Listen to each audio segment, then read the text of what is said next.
खुदा भी आसमां से जब ज़मीं पर देखता होगा, खुदा भी आसमां से जब ज़मीं पर देखता होगा, इन बेगैरत जालिमों को बनाया क्यों सोचता होगा, खुदा भी आसमां से।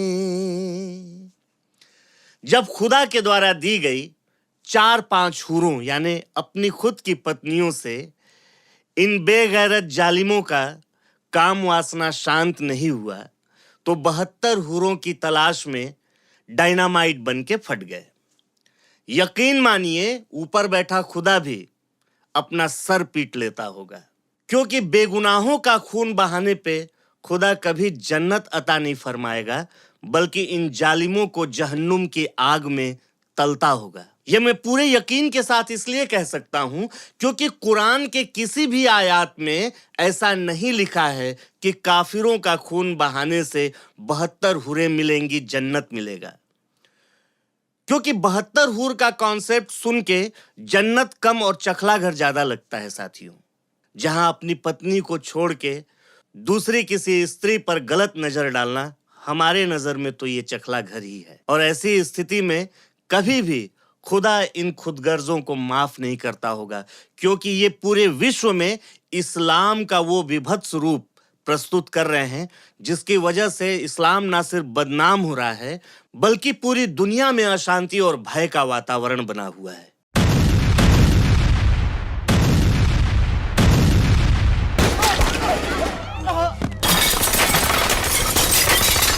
नमस्कार, मैं आपका अपना गोपाल पांडे आप सभी का बहुत बहुत स्वागत करता हूं अपने इस खास कार्यक्रम गोपाल की चौपाल में। गोपाल की चौपाल। साथियों, आज हम गोपाल की चौपाल में बात करेंगे टू नेशन थ्योरी से ऑपरेशन सिंदूर तक, जब इतिहास ने फिर गोली चलाई। थोड़ा बताइए, हुआ पति को मार दिया? नहीं हाँ, साइड में था, एक इंसान है, उसने उसको गोली मार दी। यहाँ पे उसने बोला कि शायद मुस्लिम नहीं है, उसने उसको गोली मार दी। हम मुसलमान हैं और एक अलग कौम है। हमारा धर्म, हमारी संस्कृति, हमारा इतिहास और हमारे हीरो सब अलग हैं। पहली बार ये जहर सन 1940 में मोहम्मद अली जिन्ना ने लाहौर में बोया और वहीं से शुरू हुआ था टू नेशन थ्योरी, जिसने सरहदें खींची और दिलों में खाइयां भी। इस एक थ्योरी ने जिसने पाकिस्तान बनाया और हमारे देश भारत को बांट दिया। साथियों, आज 90 वर्षों के बाद भी उस थ्योरी की परछाई फिर उभरी है, लेकिन इस बार जिन्ना की जुबान नहीं बल्कि पाकिस्तान के आर्मी चीफ की वर्दी में। We are different from the Hindus in every possible aspect of life. Our religion is different. Our customs are different. Our traditions are different. Our thoughts are different. Our ambitions are different. That was the foundation of the two-nation theory that was laid there. जी हाँ, 2025 में पाकिस्तान के सेना अध्यक्ष मुरीद ने फिर उसी जहर को दोहराया। हिंदुस्तान और पाकिस्तान दो अलग कौम हैं, रहेंगी और जिहाद हमारा हक है। पाकिस्तान की कहानी अपने बच्चों को जो है आपने जरूर सुनानी है, ताकि वो पाकिस्तान की कहानी ना भूलें। Well, our forefathers they thought that we are different from the Hindus in every possible aspect of life. Our religion is different. Our customs are different. Our traditions are different. Our thoughts are different. Our ambitions are different. That was the foundation of the two-nation theory that was laid there. यकीन मानिए इस वहसी के बयान का जहर सीधे पहलगाम में दिखा। थोड़ा बताइए, हुआ पति को मार दिया?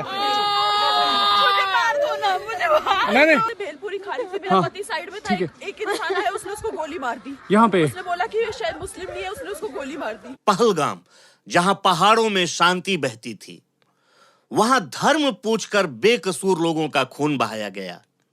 तुम कौन हो, राम बोलते हो या रहीम? और फिर चली गोली। आपके बच्चे कुछ नहीं करेंगे।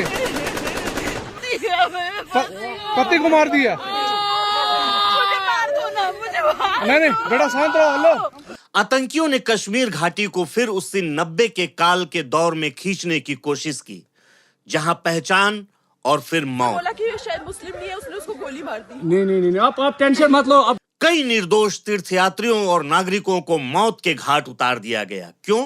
क्योंकि वो हिंदू थे, सिख थे, ईसाई थे, पारसी थे। इन दरिंदों ने जाति के आधार पर हत्याएं की, क्योंकि इनके दिमाग में 72 हुरें बैठी थीं। ये हमला कोई हमला नहीं था, ये एक संदेश था कि जिन्ना की थ्योरी अब सिर्फ किताबों में नहीं, हथियारों में पल रही है।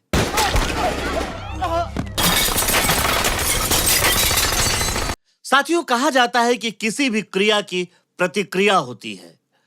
दशकों से इन जाहिलों के आतंकवाद को झेलता हुआ हमारा देश अब जवाब देना सीख गया है और पहलगाम की क्रिया के प्रतिक्रिया स्वरूप ऑपरेशन सिंदूर लॉन्च किया गया।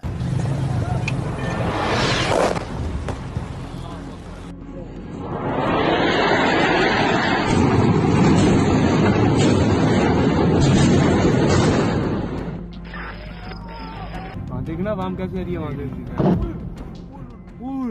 क्योंकि भारत अब वो पुराना 2008 वाला भारत नहीं है। पहलगाम की घटना के बाद भारत ने ना सिर्फ बयान दिया बल्कि जवाब भी दिया, और नाम था ऑपरेशन सिंदूर।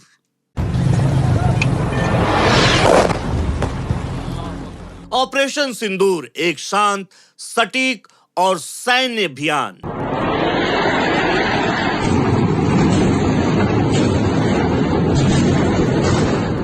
जिन आतंकवादियों ने हमारी माताओं बहनों का सिंदूर उजाड़ा था, उसका बदला लेने के लिए अब भारत तैयार था। एलओसी पार मौजूद आतंकी लॉन्च पैड्स पर टारगेटेड स्ट्राइक्स की गई। की जाती है तो एलओसी के ऊपर जो सेना ने आधिकारिक रूप से कुछ नहीं कहा, पर सूत्रों ने बताया कि जिन हाथों ने खून बहाया था अब वो कांप रहे थे। जो आतंकी 72 हुरों के स्वप्न में ललकार रहे थे, दरअसल अब वो अपने खुद की मौत की दुआएं मांग रहे थे। यह ऑपरेशन सिर्फ गोलियों से नहीं लड़ा गया, बल्कि तकनीक, इंटेलिजेंस और स्पिरिट के साथ भी लड़ा गया। और सबसे खास बात यह कि ये कोई बदले की कार्रवाई नहीं, ये भविष्य की सुरक्षा थी। ऑपरेशन सिंदूर में बुरी तरह पिटे जाने के बाद पाकिस्तान का वही पुराना राग, हर बार की तरह हम खुद आतंकवाद के शिकार हैं। भारत हमें बदनाम कर रहा है। हम तो अमन चैन चाहते हैं, मतलब खून भी तुम बहाओ और फिर रो भी तुम। दरअसल जिन्ना के बाद अब हर जनरल वही स्क्रिप्ट पढ़ रहा है, बस किरदार बदल गए हैं। साथियों, भारत ने इस बार अंतर्राष्ट्रीय मंच पर भी जोरदार आवाज बुलंद की। मतलब भारत का संदेश साफ था, अब सिर्फ मोमबत्ती नहीं, मशाल जलेगी। लेकिन सवाल अभी भी बाकी है। दरअसल पूरी दुनिया आतंकवाद से ग्रस्त है। आखिर शांति कब आएगी, कैसे आएगी?